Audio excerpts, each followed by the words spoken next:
Hi, and welcome to American Snippets. I'm Barb Allen, here with co-founder and partner Dave Brown. Today's guest is Paul von Zielbauer. Welcome to American Snippets, your source for inspirational, motivational, and selfless stories and interviews from exceptional people across the nation. And now, here's your Hi, host, Paul, and thank you for Barb being Allen here. And Dave Brown. Hey, Barb, it's great to be here. It is good to see you again. I first met you back in 2006-ish, somewhere around there. When that sounds about right. Yeah, like a lifetime ago, literally for me. When you were still working with the New York Times, and you were assigned to cover my case, my husband's case. That's right. The murder trial. So what I appreciated about you right off the bat was that it took me a while to realize I appreciated this, but it was like your brutal honesty and your absolute commitment to just laying out all the facts, even facts from the other side of the case, which I didn't necessarily care to hear about. But right. I realized, in hindsight, that it actually did set you apart and made you somebody that people could rely on to give the straight story and the truth. And you seem to have carried that commitment over into pretty much every aspect of your life. I mean, your work, one piece you did on the prison system, right, was what got you nominated for a Pulitzer. Right. And you have covered some pretty dicey topics. And then you showed that same commitment when you decided to leave the New York Times and start your own company. Right. That is something that takes a lot of courage. People don't realize maybe you wouldn't even say that you had courage, but it's a scary thing to do, to jump out of that. And what you have started is something so cool and so unique, and it has accomplished such great things. I am very, very excited that you're letting us share your story in our forum. You started Roadmonkey in 2008? 2008. Do you want to tell us a little bit of what Roadmonkey is about? Sure. Well, we call it Roadmonkey Adventure Philanthropy is the mouthful of a name. I've always tried to find a shorter way to say exactly what it does, but I haven't found a shorter way to say it. And what it does is it creates expeditions, physically challenging adventure travel trips that are overseas. We work exclusively outside the United States that combine, on one hand, a real adventure where we put people in a position to test their boundaries as they see fit, physically, culturally, intellectually, and so forth, through an adventure. And then we combine that with a volunteer project that usually typically lasts 3 to 4 days. And the whole idea is that it should be sustainable. It should be working with your hands, working with the members of a local community in need, and that the work should be something that we can accomplish in those 3 or 4 days, which is always a challenge, but also something that will be sustainable and not just what I call a tourist photo op, which unfortunately happens a lot in the adventure travel space. You have companies that started off as adventure travel companies and then realized that so many people want to also volunteer when they're traveling, and so started offering those things, but didn't do it in a thoughtful way. And you can actually, as you can probably guess, Barb, do more harm than good if you don't do your volunteerism very, very thoroughly, and if you don't think through it very carefully. So Roadmonkey is designed to do both the adventure travel, something good for all of us going overseas and traveling, and also the volunteering, something giving back to local communities that we explore when we're on vacation.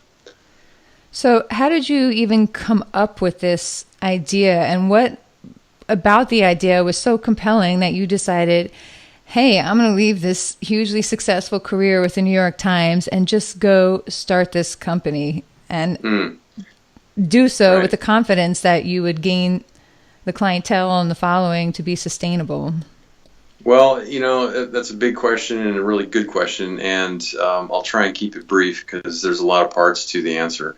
I left the New York Times because, unexpectedly, I didn't want to, and I didn't plan on it, but the opportunities at the paper began to diverge from the opportunities that I wanted to have at the paper. So the way I describe it is, I had and still have what I call a radiantly imagined future for myself, and everyone should have a radiantly imagined future. I love it. And, oftentimes that conflicts with the future that your employer may see. When it's all in alignment, it works out great, and things feel pretty good. And when the paper began to say, "Well, we don't really want you to do this. We just want to keep you here," and that didn't feel good to me. And I had a choice to make about whether to stay and accept its future vision for myself, or be true to my own radiantly imagined future. And I realized that there was a conflict, and so I realized over months, I had to sort of come around to the idea that I would have to leave the New York Times. I can't believe I'm going to do this. I spent my whole career trying to get to a paper like the Times or the Wall Street Journal or the Washington Post, and now I'm going to, I feel, forced. I'm forced to leave. I wasn't actually forced by the paper, but my own conscience. And so as I thought about, well, if I have to stay true to my own vision for myself, what is that vision? And one of the things that had been brewing in my mind over the last couple of years, as I kind of felt the paper's vision for me diverge from my own, I thought, well, I really, one of the things that makes me feel most alive in the world is traveling outside of my own comfort zone, which typically means traveling outside of the U.S. and increasing my international IQ. What does that mean? That just means, trying to put yourself in a different culture to the point where it's not utter hardship, but it's not 5-star hotels either. It's pushing your boundaries, making you understand more about the way other people live, other people think, other people speak, the whole thing. And also just exploring the world and seeing new things. And so I thought if I could capitalize on what I thought was my ability to push into that realm to a degree that is more, I don't know if extreme is the right word, but more rigorously than most people are willing to push. It seemed to me that there was a hunger among people in general, people who work in offices and sit at computers all day, especially, to get out and use their vacation time to do something that was a little bit, not rougher, but more physically challenging, gave them a sense of, pushing their boundaries. And so I thought I could use what I thought was a pretty good skill of mine in doing that already around the world, because as you mentioned with the New York Times, I was in Iraq.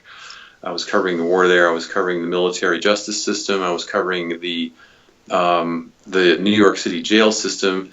All of those things, just piqued my curiosity so much that I thought other people who enjoy their curiosity being piqued would also enjoy being able to go overseas and not only do something demanding for themselves as far as an adventure, but then also to be able to give back and see the product of their volunteering, and the fruit of that almost immediately. So that's why I did it, and that's why it shows the mission that Roadmonkey has. I frankly wouldn't know what else I could start on my own. Well, that seems like a perfect fit, and it's worked out brilliantly. So clearly, it was a good decision. Where was your first expedition? The first one was in Vietnam. Yeah, it was in northern Vietnam, actually. And what did you do there?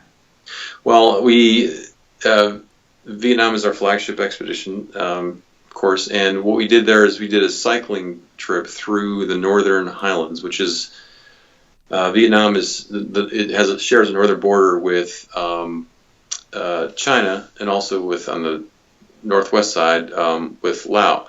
And what we did is we took our mountain bikes, we had a group that mountain biked through the northern highlands of Vietnam, and then we built a playground as the volunteer project for a group at an orphanage with a nonprofit partner, which is what we always do. That worked, an American nonprofit that works in Vietnam to help orphans.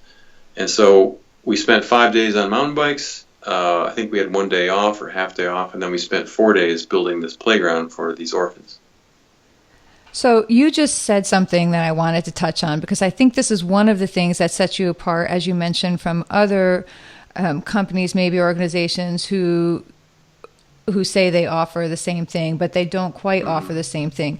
You partner with local nonprofits, and you make it a point to not detract from the locals' ability to work or function. Say you're not going to come in and pour a concrete floor for a schoolhouse and take a job away from locals Right. who may have done that. Can you tell us a little bit about the steps you take to make sure that is done properly and Yeah, sure. responsibly? I'm glad you asked. Such an important thing to think about. Well, first of all, what we do is like I said, first and foremost, we don't presume that we know what a local community in need actually even is, but once we identify one, we don't presume to know what they want to work with us to create sustainably. For example, we may think that building a clean water well in a region of Africa, that's what we want to do. I'm sure these people, who doesn't love clean water? Well, that's great, but if you build it, and the people help you, and then 2 months later they don't use that well anymore because it's either too far away, or the well has been contaminated, or it's the object of hostilities between two different villages. You have to be able to think about what you don't already know, and understand that you don't know what you don't know. And so working with a nonprofit partner is the first and most vital step toward creating a volunteer project that has just the barest chance of success. And then after that, we ask the nonprofit partner, Roadmonkey would vet that partner to make sure that, are they transparent? Are they just seeing us as a money pot that's going to bring X amount of dollars, but are they really going to spend it wisely? Because we're there for a few days, but this organization that we work with will be the one that really makes sure that the project is really sustainable. And then Roadmonkey will limit what the kind of project that it will do to make sure that it's a truly sustainable project. And I can give you examples of that versus something that sounds good but isn't sustainable. And I can tell you what I think that means as well. Okay, go ahead and tell us. Okay, I don't want to be talking for 10 minutes without you asking a question. Thanks for the help there. For example, I'll give you examples of things that we've been asked to do by volunteer organizations in the past, all in good faith, but that we've declined. We've been asked to pay teachers' salaries for 3 months. Paying teachers' salaries is an important thing to do anywhere in the world, but especially overseas, where teachers often aren't paid well, if at all, and there are more children than there are teachers. But we don't do that because it's not sustainable to hand over a lump sum that may be great for 3 months, but then what happens after that? Nothing's been gained. We've been asked to teach English, which I think is not is a terrible volunteer project for the amount of time that we're there, which is to say under a week. You can't teach English, in under a week, much less under several months. We've been asked to teach to teach dental hygiene. Again, who wouldn't want to? Dental hygiene is a great thing, but you can't necessarily do it well and sustainably in 3-4 days. So right. What does sustainable mean? It means that the project that you've created, whether it's a playground, which is a great example of what we do all the time, and I think we do it well and it is sustainable, or we build a clean water network that is specifically designed by and for that community in need. And we build, revenue generating farms, for example. A lot of times, for example, in Nicaragua and in Vietnam, communities don't have the money to actually start a small farm. A farm could be something like the size of your house, like the footprint of your house, not very big, but they don't have the money to buy the fence. to buy, that keeps the animals from eating all the plants you plant. That's They don't important. have the money to buy the seeds and to hire the people and the help just to create the infrastructure. But if we can provide that and build it with them, then they can start building. For example, in Vietnam, we've built greenhouses that will grow herbs that a community can sell at market. And suddenly, they've been able to corner the market on these traditional herbs in this village. And that's great. That's a revenue stream they didn't have before. So we build playgrounds. We build what I call nutrition streams, because in Nicaragua, for example, we can create for less than $1,000 a farm that a fishing village can build and grow tropical fruits and grow vegetables that their children can then eat for breakfast and lunch and dinner, that they didn't have before because they didn't have the money to build a fence that would keep the cows out, like I said, from eating the plants before they're ripe. So it's that kickstart that we want to be able to create that then allows the community to take it from there and keep it going. So you are actually doing things that leave a lasting footprint in a positive way on these people's lives. You could say you're changing the lives in villages where you provide some sort of enormous resource like that, farms. That's got to feel pretty good. That's not a bad day's work. It definitely feels good. I mean, you can ask, Roadmonkey clients, and they'll tell you. For a lot of people, it's fair to say. It sounds hyperbole, but it's not. It's fair to say that for some, it's a life-changing experience. I do resist saying things like, change people's lives or change the world. I know I've changed, and Roadmonkey's changed some of our clients' lives. I'm not going to presume to know how many lives we've changed among the communities in need we work for, because I think the phrase, you didn't use this, but often the phrase change the world is way overused, just like the word hero, which I'm sure you can appreciate. Yes. Not everyone who does something great is a hero. Not every organization that does something helpful changes the world, although it's used way too much and has become less meaningful over time, I think. What we try and do is be the catalyst for the possibility that there could be a connection between our clients and the people locally, or that, like, for example, I'll just give you one small example. In Nicaragua, a few years ago, we built a playground up in the highlands. I think it's known as the most remote village in Nicaragua. And while we were building it, there was a young girl who would come around and sort of watch us, and she became friends with one of the female clients of Roadmonkey. And the client was named Stephanie. And Stephanie didn't speak Spanish, but she came to realize that this girl's hair was falling out because she had a dermatological disease of some kind, that her just normal hair would fall out. And all she needed was a $12 monthly bottle of shampoo, a special shampoo, for this to stop. And so Stephanie told this girl's mom, "Look, I'll pay for the shampoo every month. It's not that. It's something I would gladly do." And because of that, did we change her life? I don't know. Stephanie probably changed this girl's life to a degree for the better, and that's the kind of change that I think is realistic and that we're trying to be the catalyst for. That is great. And something like that, and I don't know if you've been on the receiving end of that, but as somebody who has been on the receiving end of what seems like a small gesture on one person's part, but translates into an enormous gesture to the recipient, and maybe it doesn't change their entire life, but it certainly changed the trajectory of their life or their outlook on their life. It's hard to maybe sometimes realize how one small act can change how one person perceives the world or perceives their life, or gives them the confidence that they maybe wouldn't have had the day before to go out and take that step that will effectively help them change their lives. So it is all a part of a process. But not everybody goes out there and just says, "Hey, I have this idea. I think it's pretty cool. I'm going to go do it." Did you ever have people look at you and kind of shake their heads and smile and say, "Oh, Paul, what are you going to be when you grow up?" Did you get any of that? Or did people just go with it?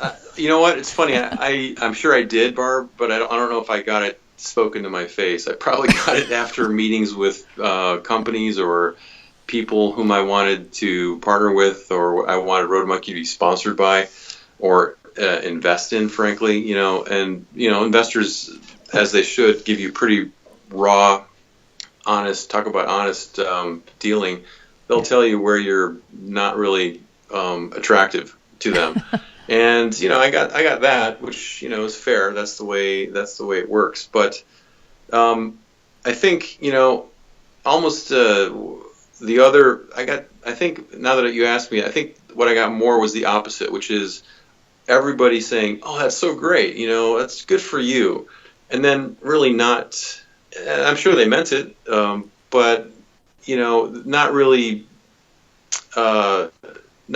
thinking about what if they think it's great. What is it that you can do, whether it's with Roadmonkey or not with Roadmonkey, but on your own, to take what you think is great and act on it. I mean, if you think it's great that there is this company that will take people overseas to allow them to volunteer for communities that need help, well, you don't have to go on those trips to prove that you think it's great. But what is it in your own life that you're doing, even among the people in your family, among your friends, or people you don't know, to bear out your support of that idea? And that's kind of where I challenge people, go with us or go with somebody else, or don't go at all, but do something to make a difference to people who aren't necessarily asking you for help. Nice. So you are married and you're a dad as well, correct? Yes, I am. Your wife has gone on expeditions. I think you proposed to her on one of those, correct? That's right, Barb. Well researched. That's pretty cool. So, did you meet her on an expedition, or? No, we met in a hotel lobby in New York City the day after a massive snowstorm, and we met by chance because we were both meeting other friends of ours, and we just happened to sit on the same couch to meet our respective friends. And her friend was late.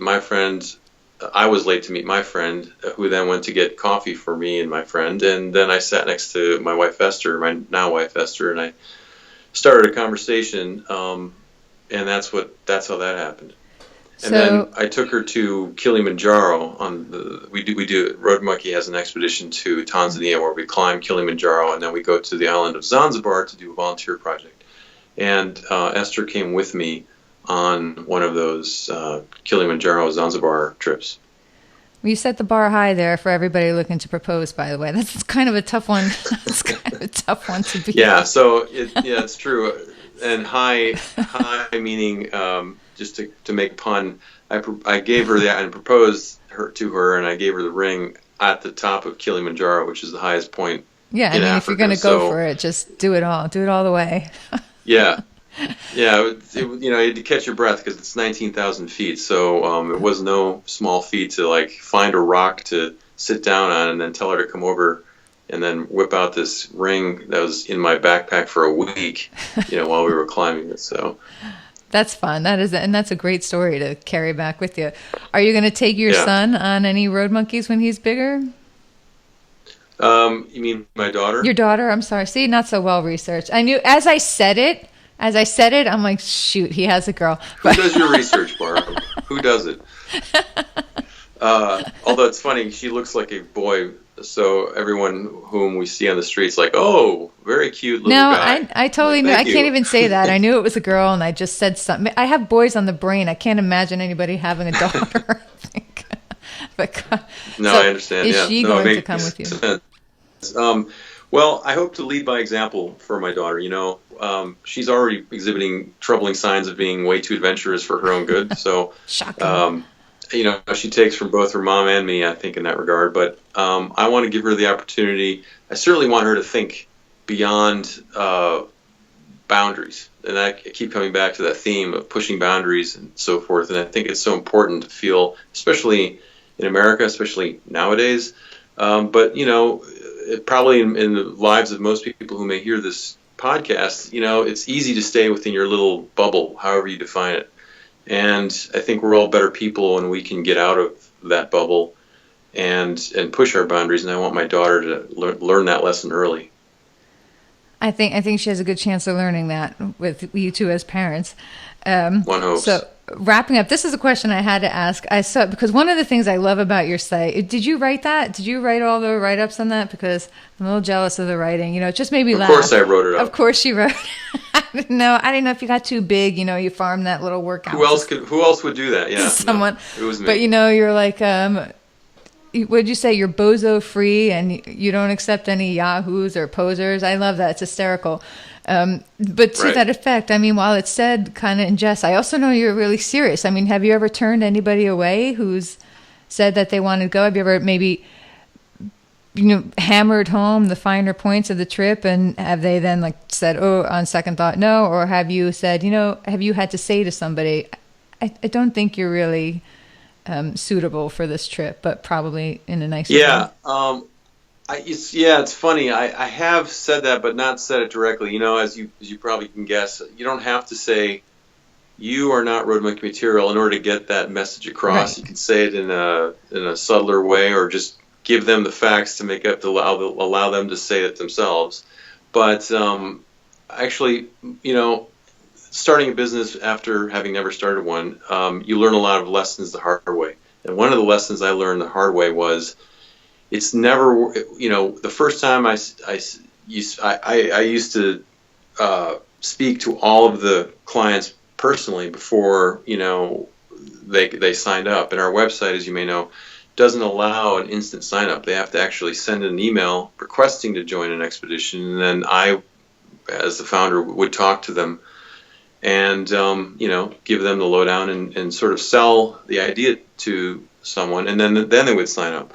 But the lesson I learned was, when I get the impression that this person would not be a good fit, it is never worth ignoring that red flag, taking their money anyway, and then just hoping that it works out, because it never does. It always comes back to bite you in the butt.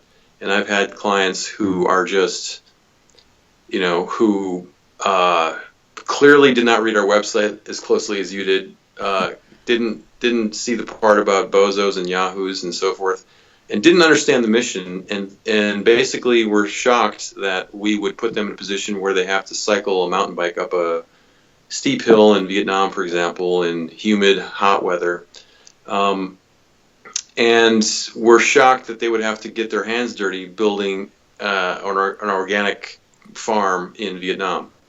Those are things that are essential to what Roadmonkey does, but there are people who are, you can call them high maintenance, you can call them whatever. I don't want to put anybody down, but if you're not interested in doing that kind of thing, then Roadmonkey may not be for you, which is what we also say on the website. It's not for everyone, and we like it that way. But I've had to tell people on the expedition that I've learned to set expectations in the very first day of the expedition, so that there aren't people saying later, well, why are we doing this? You didn't tell me about that. And I would have to say, well, actually, yeah, we did. And we're doing it because that's the mission. And it's clear. It should be clear to you. But it's not clear. So we become more selective about who we choose to give the opportunity to.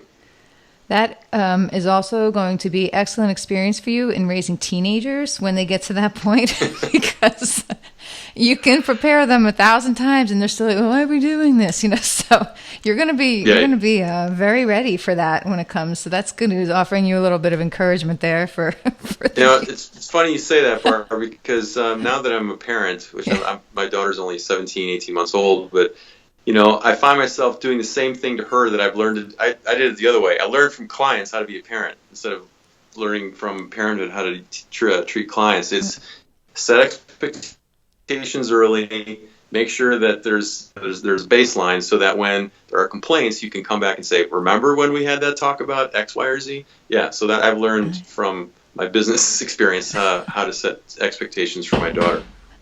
Yep. It all plays in together. Yeah. So I'm just going to say thank you again for being part of American Snippets. We are super excited. American Snippets is our road monkey, sort of.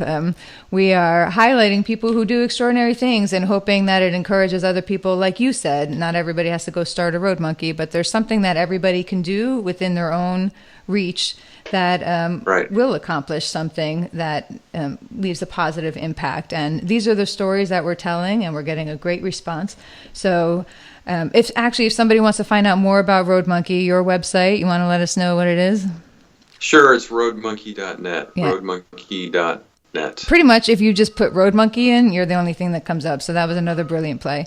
That's right. That works out well for you. That's right. Now, do you personally guide the expeditions, or what do you call it, adventures? I used to, Barb. I used to do all of them, but that was when I was single and could get away with that. And now that I'm not single and not and a parent, it's obviously a lot harder. So Road Monkey has expanded so that other people are actually leading expeditions now, which is a good thing. So how many employees do you have? We have... I wouldn't know if they're more like contractors who are intimately associated with the company. All right, how many intimate associated contractors? 5 different people we go to lead expeditions. All right, that's cool. So thank you again for being here. I hope everybody goes and visits Road Monkey site and finds out about it. Maybe if you can't go, send in a donation to help fund some of their adventures, their trips, and maybe when the time comes. I'm still waiting for my right window of time to go on one, and it's absolutely on my bucket list. You got to stay in business, I don't know, probably another 5-6 years before my kids are older and I can hightail it out a little without destruction awaiting me. Well, I'll need my own Road Monkey expedition to come save my house when I get back. Great. Well, I mean, Barb, you've shown all of the qualities of a road monkey in the time I've known you, which is to say, like, as you pointed out, like 11 years now or so. Yeah. So I think, what you've done is also an example for people, and I'm grateful to be able to talk to you here, and I hope it works out. Thank you very much. Roadmonkey is what I call an adventure philanthropy company, and that means that we combine physical adventure with a meaningful volunteer project that we start and finish with our own hands. Road monkeys tend to be people who are independent thinkers, think globally, know a lot about the world, have traveled some already in it, and now want to travel a bit differently. And that's why they are attracted to Road Monkey, because we do bring them on adventures and projects that they wouldn't be able to explore in the same way on their own. A tremendous amount of research and preparation goes into every trip we do. And that always means that I am going to the country we're traveling to, and in which our volunteer project is, to scout the trip, to understand the culture, to connect with the nonprofit partner, so that we have a meaningful experience that gets way beyond the tourist experience, because that's what Road Monkey is all about. We're always looking for ways to immerse ourselves in a culture in a way that is not tourism at all, but is really an exploration of people and the way they live. I think what people take away from a Road Monkey expedition and adventure is a sense of real accomplishment, both personally, because of the physical accomplishment they've done, and a sense that they've given something of themselves to the world, particularly to a community that needs their hard work and help and assistance, and that lasts forever. Perfect, you did it. That was awesome.